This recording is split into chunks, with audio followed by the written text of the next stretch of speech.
Bonjour et bienvenue. Aujourd'hui, on va se plonger dans un concept assez fascinant, la permacomptabilité. C'est une approche qui nous invite à repenser complètement notre économie. Et tout part d'une question à la fois simple et un peu vertigineuse. Et si nos outils de mesure, ceux qui guident absolument toutes nos décisions, nous empêchaient en fait de voir la vraie richesse? Cette idée, elle est vraiment puissante. Et c'est notre point de départ. Elle nous force à changer complètement de perspective.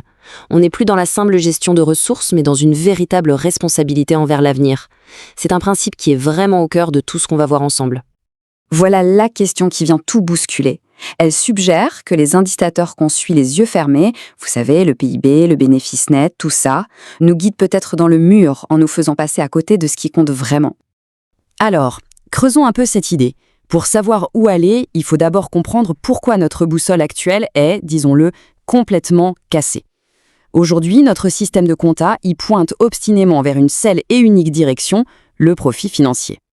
Pour bien piéger ce décalage, il faut remonter loin en arrière, jusqu'à Aristote. Lui, il faisait déjà la différence entre deux approches. D'un côté, l'oikonomia, qu'on pourrait traduire par la gestion saine de la maison commune pour que tout le monde aille bien, et de l'autre, la schrématistique, c'est-à-dire l'accumulation d'argent pour l'argent. Bon, on voit assez vite de quel côté notre système économique moderne a penché. Et le point crucial, le voilà. Cette focalisation unique sur le financier, elle crée une vision du monde totalement déformée. Elle ignore complètement les fondations de la vie, alors qu'elle en dépend. C'est simple, on va compter les arbres abattus comme un gain économique, mais on ne mesurera jamais la perte de la forêt et de tout ce qu'elle nous apporte. Alors, face à cette boussole qui déraille, la permacomptabilité arrive avec une nouvelle proposition.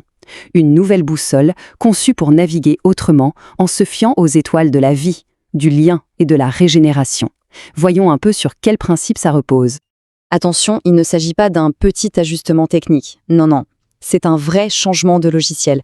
On passe d'une vision mécanique de l'économie, une machine qu'il faut optimiser, à une vision vivante, organique. L'entreprise, le projet, le territoire, tout est vu comme un écosystème interdépendant. Cette philosophie, elle tient en 4 piliers. D'abord, respecter la vie. Ensuite, mesurer ce qui nous relie les uns aux autres. Puis, favoriser la régénération, c'est-à-dire ne pas se contenter de ne pas détruire, mais chercher à réparer. Et enfin, pratiquer le soin. Ici, ce ne sont pas juste de belles paroles, ce sont de vrais principes de gestion, concrets et actifs. Bon, pour mettre en pratique cette nouvelle économie, il faut un nouveau langage, un vocabulaire de la valeur qui va bien au-delà de l'euro ou du dollar. Et c'est là qu'interviennent les fameux 8 capitaux. L'idée, c'est de passer d'un seul indicateur de performance, le profit, à un tableau de bord complet avec 8 cadrans. Et l'objectif, ce n'est pas de maximiser un seul cadran en faisant chuter tous les autres, mais de cultiver un équilibre sain et dynamique entre eux. Alors les voici, ces 8 capitaux. Prenez un instant pour les regarder. On retrouve bien sûr le capital financier et le capital matériel, ça on connaît. Mais regardez bien comme ils sont remis à leur place, au milieu d'un ensemble beaucoup plus vaste, beaucoup plus riche. On parle de capital vivant, la santé de la biodiversité, de capital social, la confiance, les réseaux, et même de capital spirituel, le sens, la raison d'être. Chaque dimension est vitale. On peut les regrouper. Il y a d'abord le socle, la fondation de tout, les capitaux de la vie et des personnes. Cette approche reconnaît qu'une économie saine, ça commence par une planète saine et des individus en bonne santé qui trouvent un sens à ce qu'ils font. C'est la base. Sans ça, rien ne tient. Ensuite, il y a la richesse invisible, le ciment de nos sociétés. C'est le capital de nos relations, de nos histoires communes, de nos savoir-faire. Ce sont tous ces atouts immatériels qui permettent à une communauté d'être soudée, créative et résiliente. Des choses que la compta classique ignore royalement. Et c'est là qu'on touche au cœur du changement de paradigme. Le matériel et le financier ne sont plus les maîtres du jeu.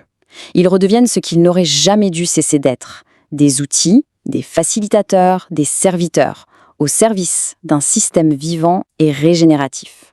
Leur rôle, c'est simplement de permettre aux 6 autres capitaux de fleurir. D'accord, tout ça peut sembler un peu théorique. Alors pour rendre les choses plus concrètes, projetons-nous un instant. Imaginons à quoi pourrait ressembler un monde qui utiliserait cette nouvelle boussole. Prenons l'école, par exemple. Imaginez une éducation qui ne forme pas juste de futurs employés, mais des citoyens conscients, connectés au vivant. Un endroit où le développement du capital social et du capital vivant serait aussi important que les notes en maths. Ou alors l'entreprise, une entreprise qui ne se contente pas de prendre des ressources, mais qui en crée. Une entreprise qui respire avec son territoire, qui renforce activement le bien-être de son équipe et la santé de son environnement, et qui crée de la valeur sur les 8 dimensions à la fois. Et si nos villes fonctionnaient comme des écosystèmes sains? Une ville où les indicateurs de succès seraient la qualité des liens entre les gens, la résilience alimentaire et tout simplement la joie de vivre ensemble. Voilà un projet de société un peu plus inspirant que la simple croissance économique, non? Tout ça, ça peut sembler visionnaire, c'est vrai. Mais ce n'est pas qu'une théorie pour un futur lointain. C'est une invitation. Une invitation, ici et maintenant, à participer à la construction d'un futur différent. Le tout premier pas, et c'est sans doute le plus important, c'est un changement de regard. C'est de passer d'une logique d'extraction à une logique de soin. C'est d'arrêter de se demander combien je peux prendre pour se demander comment je peux contribuer. Il y a cette phrase poétique qui, je trouve, résume parfaitement le cœur de cette philosophie. L'idée, c'est de réintroduire de l'âme, du cœur et du vivant dans un domaine qui en a été complètement vidé, celui de la mesure de la valeur. Et pour celles et ceux qui sont inspirés, qui ont envie d'aller plus loin, voici des pistes très concrètes. Il ne s'agit pas de tout révolutionner du jour au lendemain, mais de commencer à semer des graines. Rien que le fait d'appliquer la grille des 8 capitaux à un de ces projets, même un petit projet personnel, c'est un exercice de prise de conscience qui est incroyablement puissant. On va se quitter avec cette question. Elle n'appelle pas de réponse immédiate, mais elle est là pour ouvrir un espace de réflexion.